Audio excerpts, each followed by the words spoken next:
The ultimate challenge of life is to take your results and jot this word down: fashion. Fashion for yourself a good life.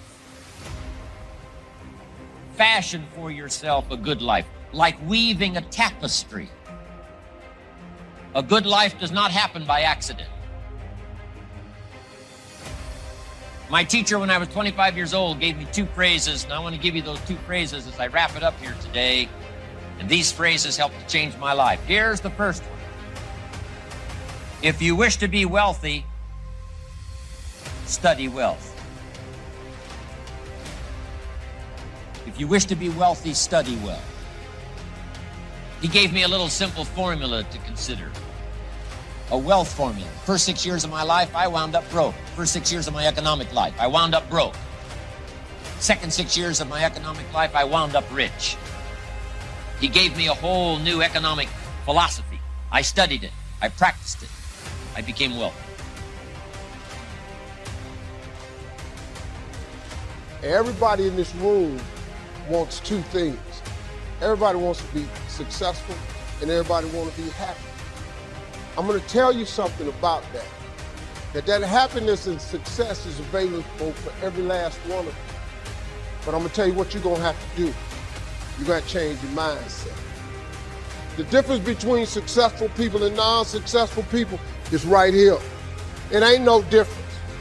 I ain't got no more than none of y'all got. God gave me the same thing he gave y'all. God loved me the same as he loved all y'all. But you have got to change your mindset. If you think that they're gonna mail this money to your house, you're dead wrong about that. If you think they're gonna pave the way for you and make it easy, you're dead wrong about that. If you wanna be successful, you got to change your mind, and you're gonna have to have some faith.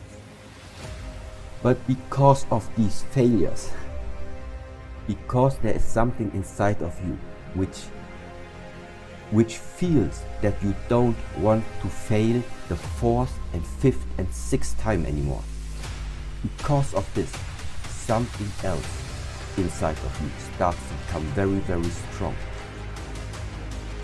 We can try in the beginning to remove ourselves a little bit from the wording, because I think everybody who hears the word warrior, he will already have something in the mind what he is considering a warrior to be. You can take any successful person nowadays. I don't think that this person reached his success or reached his position where he is at the moment without having some guiding principles in his lifetime. But here was the second phrase he gave me. If you wish to be happy, study and practice the art of happy living. Up until then, I had no concept that happiness was a study. My best hope for happiness at age 25 was just to go around with my fingers crossed, hoping something would make me happy. And he said, no, happiness is something you fashion. Happiness is an art. It's not an accident, it's an art.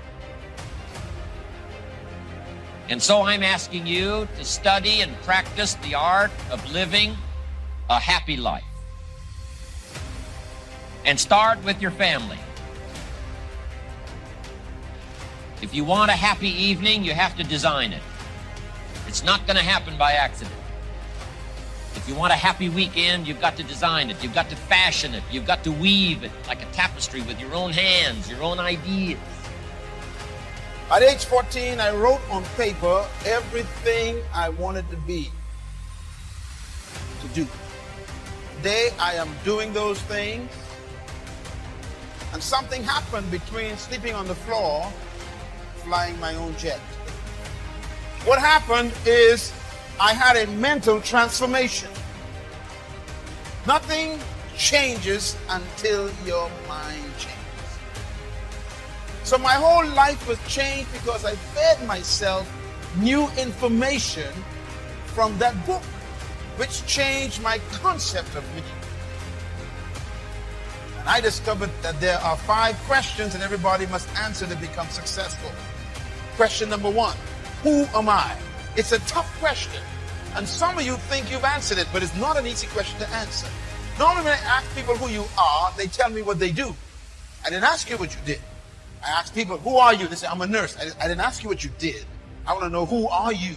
How do you identify yourself? You shouldn't confuse yourself with your career. Your career is temporary. That means when you lose your job, then you lose your life.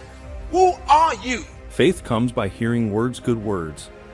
Somebody who well chooses their words and delivers them with uniqueness can inspire faith for somebody to believe the most impossible things can be possible, and that excitement of possibilities comes from hearing or reading unique words. One of the best phrases I could give you for the day here is don't be lazy in language.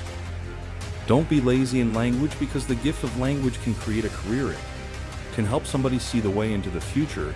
It can help somebody change from who they are to who they would like to be. It will help you to see the gift of your own intellect. There's an innate vocabulary in all of us that helps us to translate what's going on in the world, what's happening, so that we can make good decisions instead of poor ones. We can make less mistakes this year than we made last. Don't make too concrete pictures in the mind of how the future should look like. But what all of life's purpose, all of the 24 hours day you do have, is that you can shape the direction of where those goals are going to appear. So it is the direction, in a way, that we are shaping. Start really with the simple things. Even so that we're in the 21st century and the possibilities of doing and exploring this world are so huge, it doesn't mean that you should freely do what you want at all times. This is not the way of how in the monastery, in the Shaolin temple, we are regarding it as a healthy way of growing. To discover, to explore, to make something from your journey.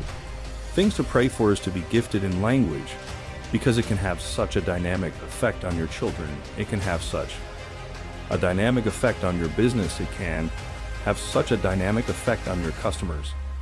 It can have such a dynamic effect on your business partners, that not to continually get better and better at the gift of language would be a great mistake. Let it open doors nothing else will open. The gift of your language. Let it help people to see possibilities that they cannot see now. And you join in those possibilities and make another fortune and another fortune, all the way up the ladder as far as you wish to go.